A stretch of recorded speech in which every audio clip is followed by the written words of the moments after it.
दोस्तों, आज आप जानकारी ले रहे हैं सेराकाइंड प्लस बोलस का, जो मैनकाइंड का प्रोडक्ट है वेटक्यूरा डिवीज़न का। इसके कंपोजिशन के बारे में बात करते हैं हम लोग।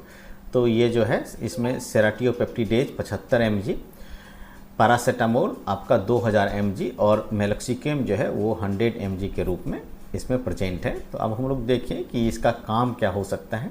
जो डिफरेंट टाइप ऑफ दर्द और स्वेलिंग का केस होता है, जिसमें सूजन आ जाता है मवेशियों के शरीर में और दर्द होता है, उठने बैठने में प्रॉब्लम आती है, तो इन सभी केसेस में आप क्या कर सकते हैं कि इसको यूज कर सकते हैं। इसके अलावा मास्टाइटिस का जो केस होता है, जिसमें थनों में सूजन आ जाता है, वहाँ पर भी आप इसका बखूबी यूज कर सकते हैं।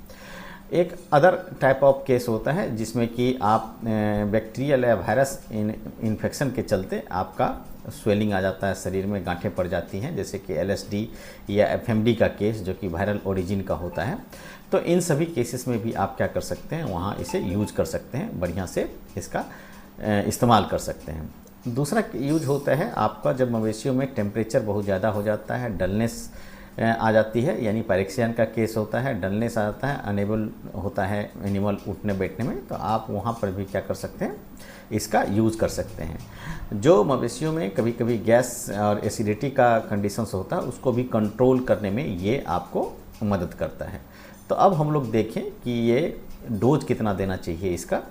तो मैं डोज के बारे में बता दूं कि लार्ज एनिमल जो होता है, कॉ बफेलो यानी गाय भैंस में, उसमें 2 बोलस सुबह शाम आप क्या करें, इसको दें 3 दिनों तक। उसी हिसाब से जो बाछा बाछी या पारा पारी ये सब होता है छोटा, तो उसमें आप 1 बोलस सुबह शाम इसका इस्तेमाल करें 3 दिनों तक। और भेड़ बकरियों में आधे बोलस और या आप 1/3 बोलस सुबह शाम यूज़ कर सकते हैं वज़न के हिसाब से। ओरल रूट से इसे दिया जाना है। और मैं इसके बारे में बता दूं कि आप फीड के साथ मिक्स करके भी दे सकते हैं, लेकिन ओवरडोज देने से बचें। ओवरडोज अगर आप देते हैं तो फिर वहाँ पे डायरिया की कंडीशंस आ सकती है, और हो सकता है कि डायरिया में उसके आउटकम के साथ आपको ब्लड भी मिक्स हो सकता है वहाँ पे। ये प्रेगनेंसी में बिल्कुल सेफ़ है। और ये जो है, आप इसे स्टोरेज के बारे में मैं बता दूं कि 30 डिग्री से ज़्यादा का टेम्परेचर नहीं होना चाहिए। डायरेक्टली सनलाइट से भी आप इसको बचा करके इसे रखा जाना है। तो ओवरऑल बात करें तो किसी भी प्रकार के मवेशियों में अगर सूजन या दर्द का कंडीशन है, तो आप इसे ज़रूर यूज करें और उससे इसका लाभ उठाएं। तो आज के सेराकाइंड प्लस बोलस के बारे में इतनी ही जानकारी। आप सभी का धन्यवाद।